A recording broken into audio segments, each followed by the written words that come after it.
She doesn't have a 1.5-year-old Okay. in lounge attire. Living right. All right. We are live. Welcome, everybody. Thanks for joining us. I am Sean Bradley, and this is Ann Acker joining me as well. And today we're talking with Sara Isaacson, casting director at Sara Isaacson Casting, because casting directors keep things super simple like that when they name their businesses.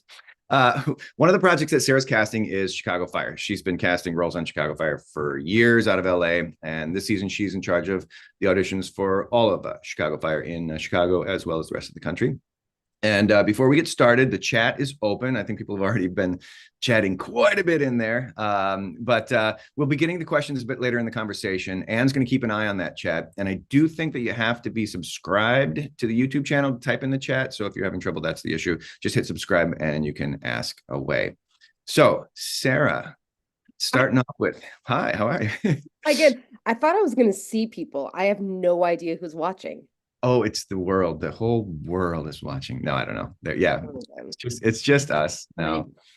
I don't know how many people are out there. You can't. It's okay. First off, you're originally from Chicago, yes? Born and raised, West Rogers Park. Lived in that house until I moved to Los Angeles at 21. And I heard rumor, did you work at Hollywood Heights?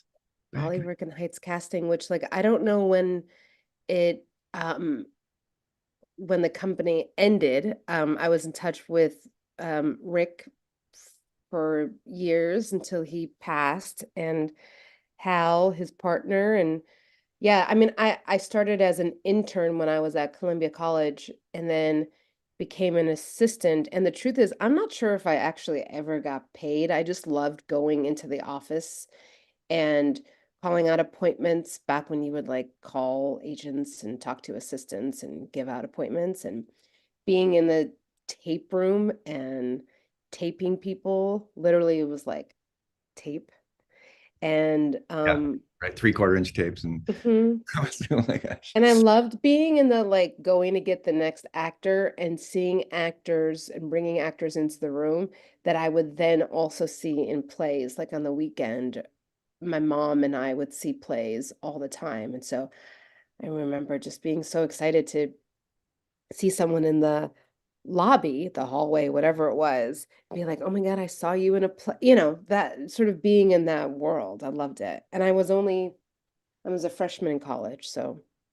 And was the pathway always casting from that point forward? From that point forward, yes. Although the last play I did was at Columbia College my freshman year. And I remember sitting in class with Tom Mula. Okay. Is he still? I don't know. I know Tom, yeah.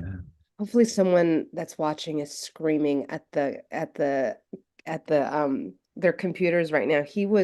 I think he was Scrooge at the Goodman for years and years. Anyway, he was my teacher. I think it was his class, and we were doing scenes from George and Martha from Virginia Woolf, which we were obviously way too young. We were like 20. Yeah. And there were people in the class that were doing it vulnerable and naked and in it. And I was like, oh, I don't want to do that. That. I don't want to do that. If that's what acting is, that's too hard. I don't want to go there. And my best friend at the time, who also was at Columbia College, was interning. Was he interning there? I forget how I ended up there. But yeah, once I started working and interning there, I was like, I'm sold. And I was working at Steppenwolf at the time as well, and the box office and subscriptions and house managing and doing all of that. And I was able to sit in the back of the theater and watch rehearsals. And I was like, yeah, none of this, that is hard to do it, to do it. I mean, obviously, to watch Laurie Metcalf in rehearsals for Beauty Queen of Lebanon, directed by Dan Sullivan. I remember sitting in the back when I probably shouldn't have been watching, and I was like, oh, that is the thing to how to be an actor? No, thank you. So here I am. There you go. So you've been in LA for a good long while. What sort of differences are you seeing out there in LA between that and Chicago? Sorry, I need to find you again because I just got a missed FaceTime call and it moved my screen. So give me 1 second. I need to Yeah. find you Yeah. back on my computer. Where would you be on my computer? Everyone's. Are you on a Mac? Mm-hmm. Just go to the bottom bar and so you'll see the Zoom thing and just click that little blue Zoom square once the menu bar pops up. Mm-hmm. That Yeah, should there you are. Thank you. bet you. Sorry, Marshall, my friend. No, no, no. FaceTiming too early. So What like would casting out there, like how do you find actors out there versus here? Like theater is obviously such a big thing here. Do you still do theater stuff out there? in LA I do? It's probably, I mean, definitely. Um, oh boy, that's such a tough question. I don't see a whole lot in LA. Pre-kid, I used to go to New York twice a year to see shows. I'd go to the Oregon Shakespeare Festival and see 8 shows in 4 days as part of their shares program. Um, the truth is in LA, I really do count on agents and managers introducing me to actors and say, hey, I just signed this person, or hey, this person's been on our roster for a long time. We just haven't been casting anything that they're right for. Will you try them out? And since COVID and since working remotely, I am able to learn so many more actors that I would never have known. People in New York, people in Atlanta, like if I were reading people in the room and I would only be able to see like 5, 10 people per part, that means I wouldn't be able to meet anyone new. I'd have to be so careful and so specific about who I brought in the room.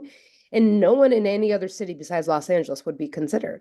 So Right. this gives me an opportunity to cast people literally anywhere. I mean, in the States.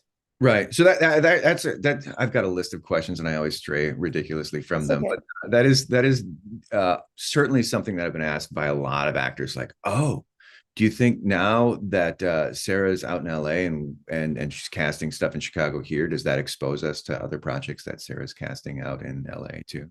Oh, that's actually a very good point. And yes, except the only other thing that I'm doing right now is a new Dick Wolf show for Amazon called On Call, except you have to be in LA. And everyone says they could be a local hire. That's But on my here's the list thing too. though. I know. What? That's on my list too. Everybody's always like, "How can I work the local hire thing and fib and say that I'm there? My mom lives there, or whatever." Yeah, Okay. that's about local hires. The tricky part about local hires, especially right now, is weather. If I move up, if me, I'm not the AD. If the AD moves up a scene and they say we actually need you tomorrow, you can't be there. You just can't. I'm sorry. Maybe, there every once in a while someone was like, well, my mom was a flight attendant, so I get a free pass and I can go stand by anytime. It's like the turnaround time to get from Chicago to LA. I don't want to risk that. It's if for making $1,000, I know it's not about the money, you want the credit. Obviously the money helps, but everyone wants the credit. It makes me really nervous and it ultimately falls on me. Mhm. If it's very specific, like we needed a stunt guy who was a certain height and can match someone Yep. um in Chicago. So we flew someone. Actually, you know what? Ultimately, we found someone in Chicago. Never mind. But I auditioned people in LA that can be local, I think. Whatever it is, that my point is it gets very tricky and ultimately that means you have to drive from if you say, "Oh, I have a grandma that lives in Anaheim," that's an hour and a half drive in traffic, Yeah. maybe longer. And if I need to move, like it just gets too tricky. Yeah. Is it different for roles that would shoot like the entire block? 100%. Are you kidding? But Yes. then I they're there, mean, and then they're there for the full, stretch. It doesn't really if matter. it's a top of show guest star Yeah. and I'm buying you for 8 days and you're there the whole time, sure. But if it's a one-off co-star and days can change, all that stuff, that scares me. Right. Right. Not that I haven't done it. I definitely have, but I'm very particular about it. I think so. And I don't know how this affects LA, but there's definitely, and I don't know how it affects like larger shows like Chicago Fire and stuff, but there's definitely shows that have to navigate budget wise the film incentives.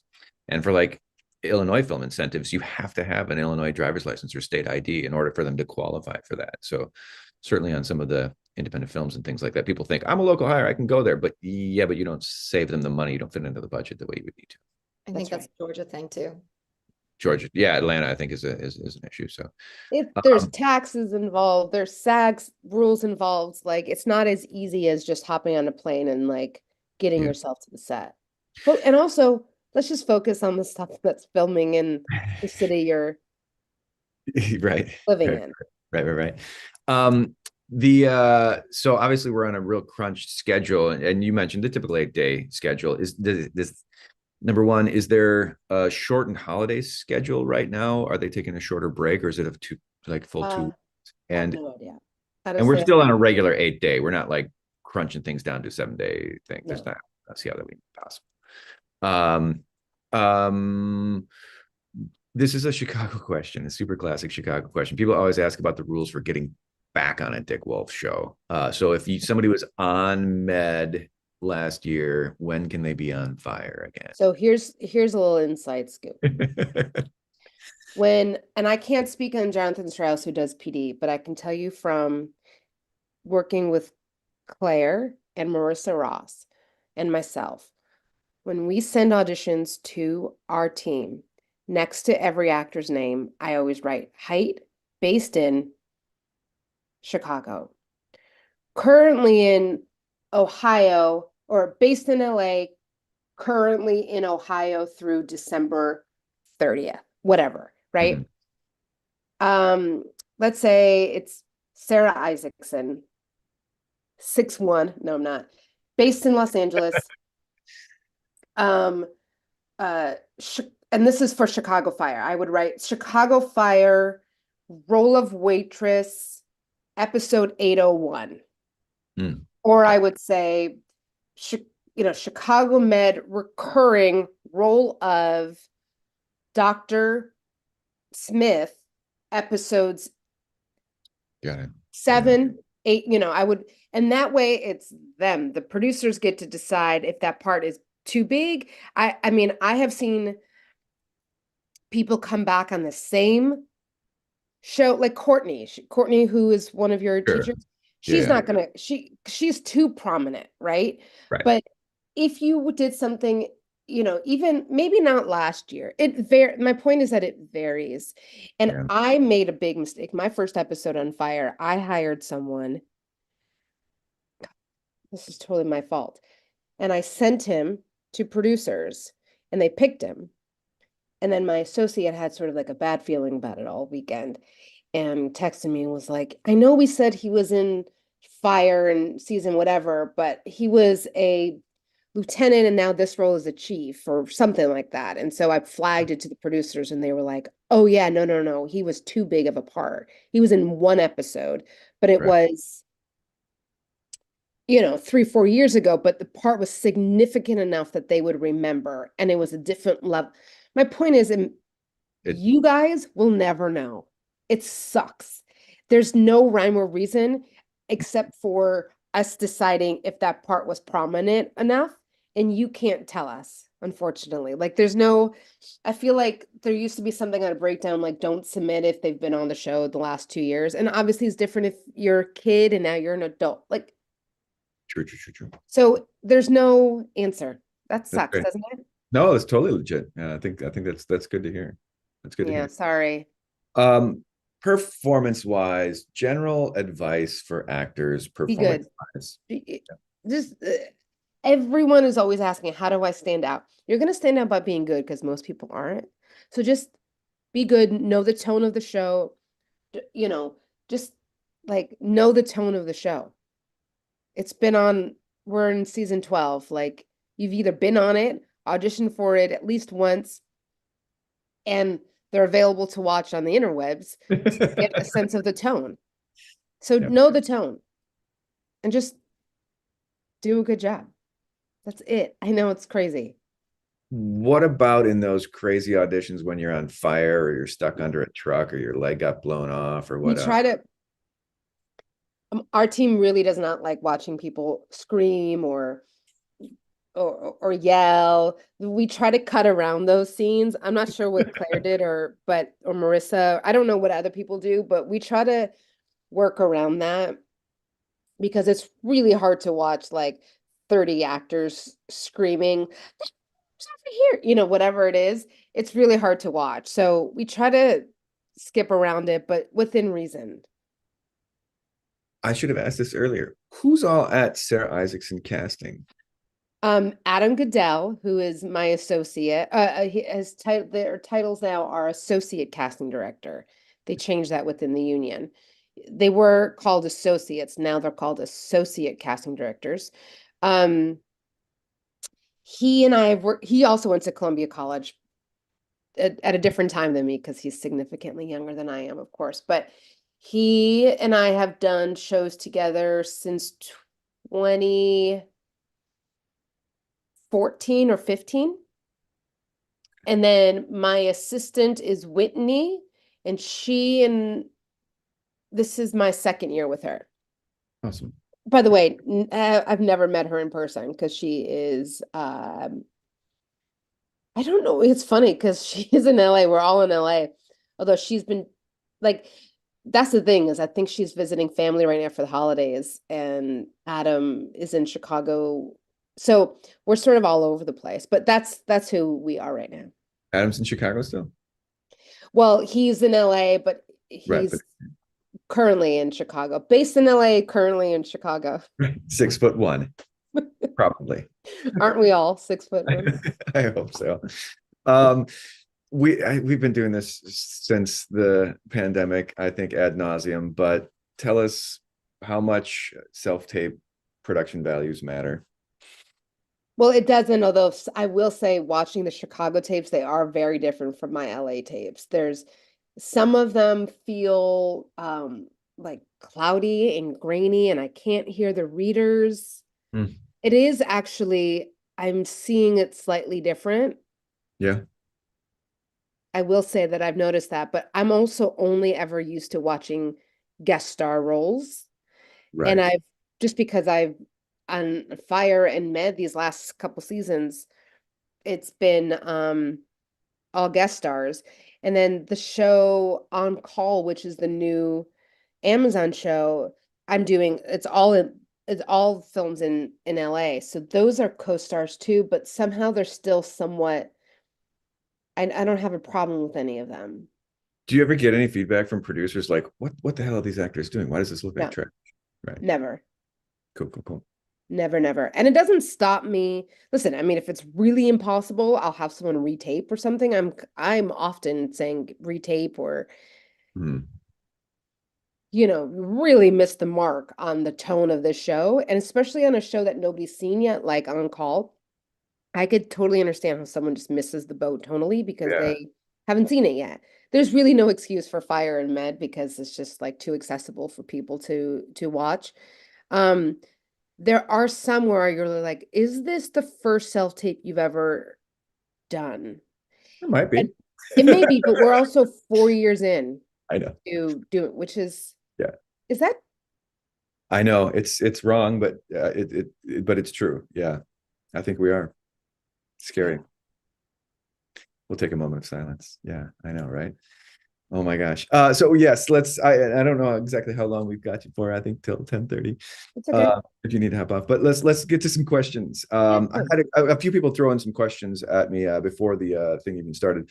One was a local hire question. The new SAG rules on auditions that came out in the big new contract. How do They those have not been, they're not implemented yet, right. but I feel like When do those actually drop? I don't know. I've been doing them already, so I don't know.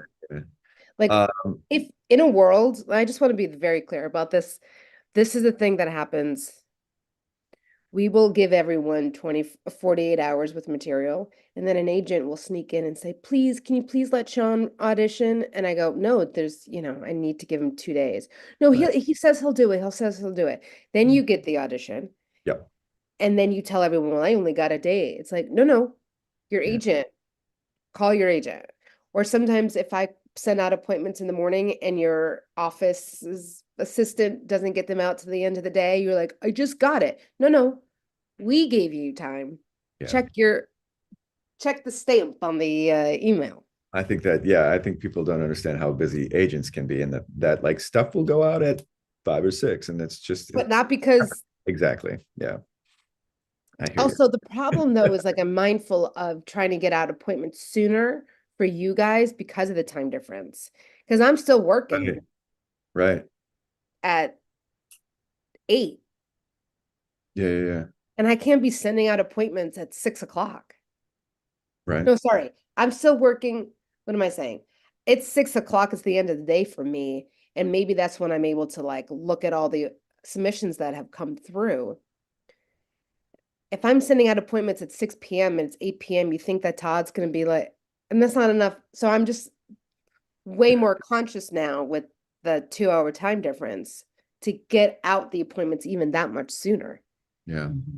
What about that thing that's coming up with the whole you can request an in-person or virtual thing? Yeah. It's so the wording is very confusing because it's like first come or I know it says or as well, which I think it's is like, well, then I can just say I only have time for one person. absolutely agreed. Like literally, that's how the contract It's so ridiculous. By the way, I have always said at all my appointments, if you cannot find a reader, please let us know. And no one ever takes me up on it. So not that's that you guys all should. Now all you're gonna. But you really need to not be able to have access to it. Like I'm happy to do it, and I have definitely done it. But also, like, my two best friends are actors, and they have two kids, and they put themselves on tape after the kids go to sleep, and they can do it. If I said and by the way, I have done this. People have said, I want to do an in-person, I want to do a Zoom appointment. I go, great, Tuesday at 10. Like, oh, I can't make that. I go, okay, well, right. if it was in person, Oh my now God, you want to self-tape? your whole Now day you like is the idea of self-taping? yeah, exactly. Yeah, your whole I day. just gave you an in-person appointment and now you're like, ooh, but I can't make that. Okay. What are you fighting for? Right. That's what it was 10 years ago. I mean, it was 4 years ago, 5 years, like you right. couldn't make that appointment and we'd have to try to reschedule and then you'd miss out. I would have cast a part. You missed Yeah. out And because then you there's 4 people that get to audition. Yeah. 5 people that get to audition. Yeah. It's tough. It's tough. Um, I think Paul asks, is there a way for actors to introduce themselves to you, or is that more the job of their agents? Like, do you, well, do you, like, bonbons in the mail or like please what? don't send me anything in the mail. Oh my God, please don't. Um, you know, I don't know. That's legit. No, no. That's I legit. mean, I guess years ago, I used to do general meetings. I used to do consultations. I used to do all that stuff. And I think that um, I'm definitely meeting, I'm only 3 episodes in, and I'm meeting so many people in Chicago that like I didn't always watch all of Claire's Marissa's local auditions. I didn't necessarily have to but now Yeah. I get to watch every single audition, and so I am. So I'm learning that way. Yeah. Learning by watching your auditions. Yeah. And Totally. then sometimes an agent will ask for feedback and I'll say, remind me of him. He was great. They picked someone else. Like a lot of times, the only reason why you didn't get it is because they picked someone else because only one person can show up to set. So there's nothing like, let's, you know, Do you ever watch reels or clips? And if so, do you prefer either one over the other? Or? no. Yeah. And by the way, there are times where like I've said no to an agent about like, oh no, he's too rough or she's not this or that enough for this particular role, whatever. And then an agent will send me a self-tape of something they've done. And I'm like, oh yeah, maybe they can do that. Change Cool. my mind. I want to be changed. I want my mind changed. And I definitely want to hire someone who in a role that they are miscast from, like a part that they wouldn't normally be that's why Yeah. I do it. I don't need to cast the same person playing the same part. It's not very exciting. Right. Right. So, Anne, do you have anything that's popping out in the chat for you? Yeah, we'll start with this one. Anna would like to know how much emphasis you put on theater experience on a resume. How far does that go for you? I'm curious. I'll look. I'm like, oh, they played, I don't know, Anita and West Side Story. I don't know. It gives me a little inside scoop. It's like, okay, well, if they can do that in Pride and Prejudice or they can do that in Hamlet, then, they could probably put a sentence together. But I'm not going to pick someone over someone else because of that. And I have a question that I see has come up a couple times, which I haven't heard. Somebody said there's a rumor going around that only SAG eligible and SAG after actors are allowed to audition for Chicago Fire. Oh Is my that God, I true? really made a doozy. I made a doozy on that one. So what I was told when I started to only hire SAG actors from someone I won't name.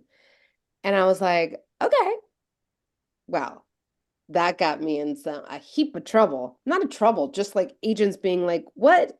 So many of our actors are not SAG. And so then I called SAG, Kathy at SAG, and I was like, hey, can I Taft-Hartley anyone I want? I mean, within reason. You have to be like, professional actor pursuing a Yeah. career as an actor. So I had a heart to heart with Kathy. And now let's squash that rumor. I'm open to everyone all the time, anywhere, SAG, not SAG, SAG eligible, not like whatever. Forget that. That was on the first appointment and then it never happened again. And I think people are holding on to that. You don't Yeah. see it in appointments anymore. That was just my first Got it. episode. Totally, totally, Um, totally. to piggyback on that, I guess this kind of has been answered, but Mary asked if you only have non-union representation and you don't have a union agent yet. Again, is there any way Are to they connect with you?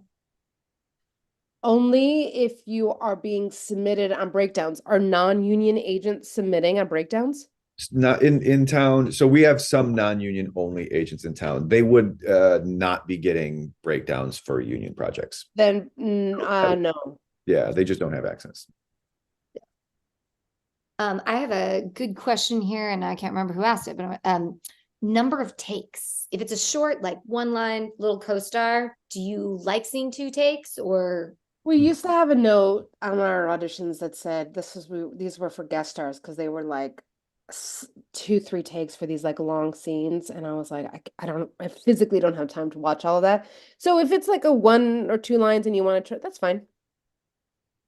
I don't think I have a note about that either way, but it has to be different. But like, also don't do another take and like try a weird accent. Like, it needs to be like Justified. practical. Yeah. Always do another accent. It's just more Yeah. entertaining. I'm like, why are they doing that accent? I have seen that, and I'm like, oh, because they feel like they're going to stand out that way. Yeah. I tell you, You're all standing out the wrong way. Then I'm just like, delete. the aphorisms that get thrown around, I mean, that conflict with each other of you've got to take risks and don't do anything are they're both so damaging because they're taken so generally in terms of how somebody Well, what approaches. do you tell your students? I tell them do both of those things and do neither of those things. You've got to be a human being and you've got to make honest, real choices. But honesty in a million things. So you've also got to be artistically involved in your art. Yes, and Yeah. if I see an audition, if I see an actor doing like a weird take, because I can't send that to set. Yeah. If Yeah. in your slate, you're like, hey, I'm Sara Isaacson, I'm 5'4", see you on set. Oh my God. I'm just I'm just gonna not send you to set. Do you watch the slates if you don't have to? 100%. That's, by the way, when people don't do slates, it's maddening because then I first of all, it helps me pronounce your name. Yeah. Lots of I don't know how to pronounce your name. This doesn't matter to anything, but I'm just curious. Do you watch the slates first or do you watch their take first? Take their audition first. And when I send, it's so interesting because I've seen some casting directors, won't name names, they put the slates first and then the audition. I always want the audition first. Yeah. But sometimes the slate can really kill someone Yeah. because they try so desperately us to get a sense of who they quote really are. Mm-hmm. There are times where I will not send a slate, or I'll have people resend a slate because it's wild what people will do in a slate. Comedy hour. Every joke about shaving and glasses in the world. Shaving, glasses, here are my hands, here's my profile. Who asked for that? Yeah. All the commercial casting people did. Okay, but look at my Right. audition. If you read my audition, like Yeah, what we asked for, it's not that. exactly. Joyce Porter would like to know if the change with more of the casting directors being out of town, has that changed the percentage of Chicago actors that are being seen at all? Well, it's hard to say because I don't know what The was percentage, being seen. right? I can tell you that I've been recently told by a Chicago agent that I'm not giving out as many appointments as previous casting directors have. So I've noted that. Depending on the part, though, too, keep in mind I have to also be watching LA, New York, and like everyone else. So, Yeah. but definitely for all the like co-star roles, I'm only watching LA, excuse me, I'm only watching Chicago people for the co-star roles. If I mean, there's no way to talk about this without talking about Claire, who is incredible. But if Claire was seeing 50 people per guest star role, no, I'm not doing that. No, I don't think so. I mean, I If don't know. she was seeing 10, then yes, I'm still doing that. Mhm. Yeah. I think that um, when I took over Fire and Med 2 years ago, I was very mindful of the LA, New York agents who used to get appointments all the time from Jonathan Strauss's office. So I'm still learning. Like, you guys got to give me a hot second. I'm only 3 episodes in on the local talent, and I just got a list this morning from Kathy at SAG with all the Chicago agents because I want to make sure that when I'm looking at breakdowns, I know what the names of the Chicago talent agencies are because what I know is only what I know. The Stewart, like the ones that have been around a long time since, Stewart used to be Aria. I don't know if anybody remembers Aria talent. That was Sam Samuelson. Like I was an intern at Lily's talent agency. My grandfather used to take me when I was in high school. So like there are some agencies that have been, so I still need to educate myself. And so just bear with me. But having said that, I am still watching tons of local auditions. If you were getting an appointment every episode for Fire and now you're not, that I'm sorry about, but you will at some point because, for a guest star role, I'll get 3, 4, 5,000 people submitted in LA and New York. In Chicago, it's like 200. So Right. Yeah. And I think that's an interesting difference too. We were talking a bit, obviously, for budget reasons. They used to each of the show used to have multiple casting directors working on it, and it was kind of fractured, so everybody could see their own amount. But now you're in charge of Fire entirely across the boards. Marissa Karki Ross is in charge of Med across the boards, so even for the LA folks, and then Jonathan is in charge of PD. PD. Yeah, Yeah. so it's really just kind And of by the way, the three of us in regular contact. yeah. And there is a master list there is an Excel spreadsheet like you have never seen of every actor that has ever appeared in any episode. So before we send any actors to the producers, our assistants will go to that Excel spreadsheet, type in Sara Isaacson, see what comes up, and that's what appears on next to your name when I send your audition. Yeah. That's great. You just answered two of the other questions that I know, were right? I was like, that was one of the ones in there too. right. It's so hard to read chat questions because there's so many. Yeah. It's Well, always the same. it is, right? There could be 10 of us here, 10 casting directors, and I think that we will likely either all say the same exact thing or slightly different versions of it. This is Yeah. But people tune in when they can tune in and they only catch some of these. So yeah. yeah, I'm just saying that God, I guess you'll never it's tough industry. It is. I'm gonna throw Absolutely. out another question there that selfishly it's self-serving too, because I run the kids and teens program. So there's a couple of parents in here. And Awesome. Jody wants to know if you have any like specific advice for like kids that are auditioning and what you look for. And everybody also let you know that Sarah's a mom, which I always tell people, I'm like, casting directors are really reasonable with kids auditions. They're kid friendly. They know. So, but Yeah.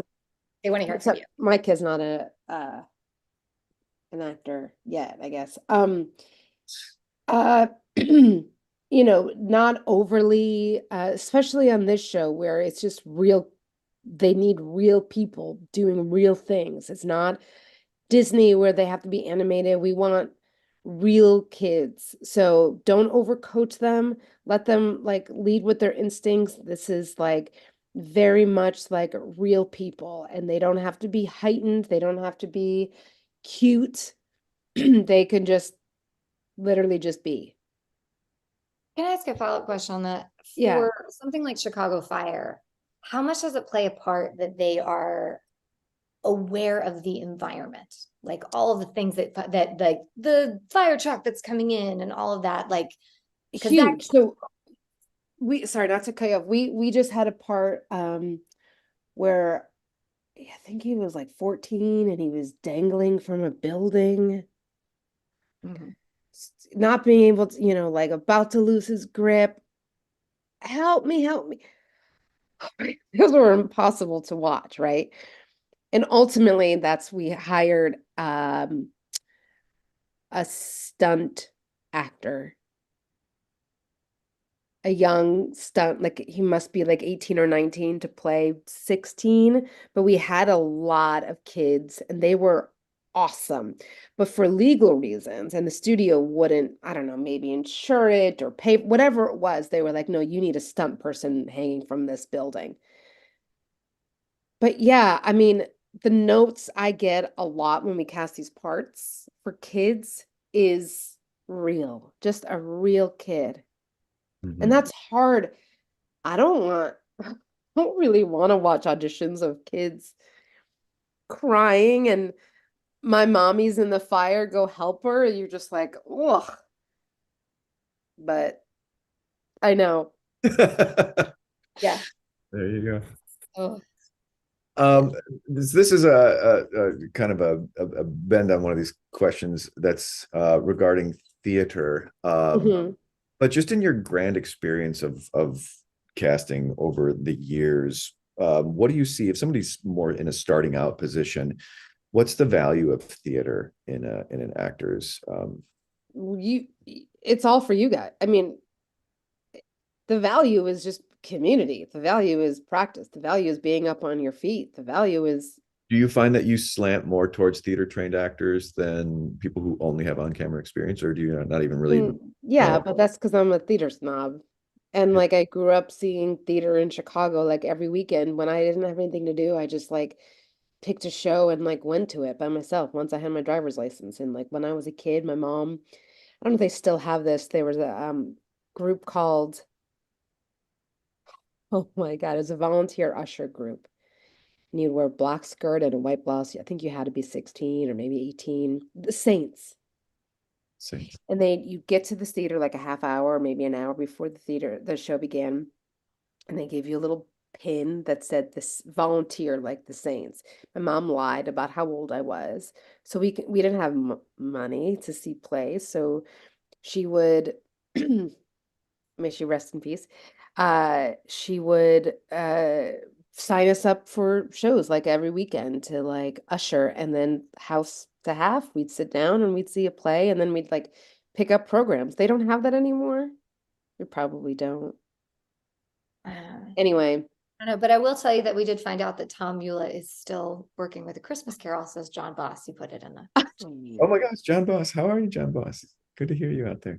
that's so I'm so happy to hear. He was one of my teachers. Uh, yeah, Terry McCabe was my mentor. Henry Godinez was a teacher. Barbara Robertson and Oh, Barbara Robertson. Oh my goodness. Henry, Oh, Carol Gutierrez, who's still a dear friend. And yeah. it's the fantastic. Saints are still doing their thing. Saints are still around. Yeah, apparently Oh, that's they the are? Thank you. Yeah. My mom would be happy to know that. Awesome.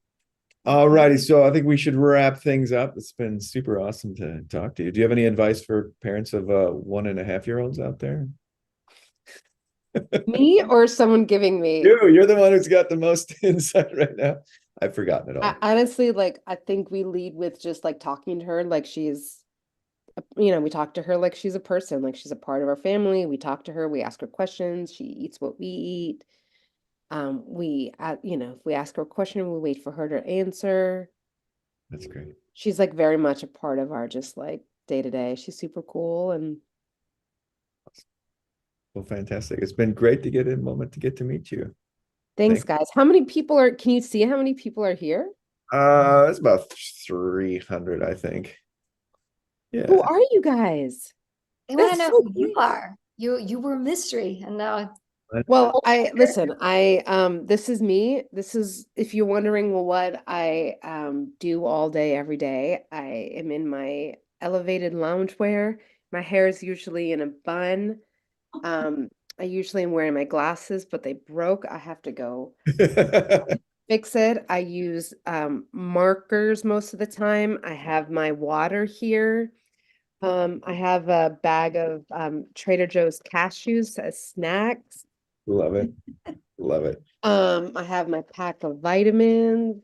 This is, I have my spiral notebook that I keep all my notes. Love it. Real people. Real people, just doing a thing. I don't have any other skill sets. This is what I do. Awesome. Well, welcome to the community. It's super cool to meet you. Super cool to have Thank you. Nice to meet you guys. you. Okay. Take care. Bye.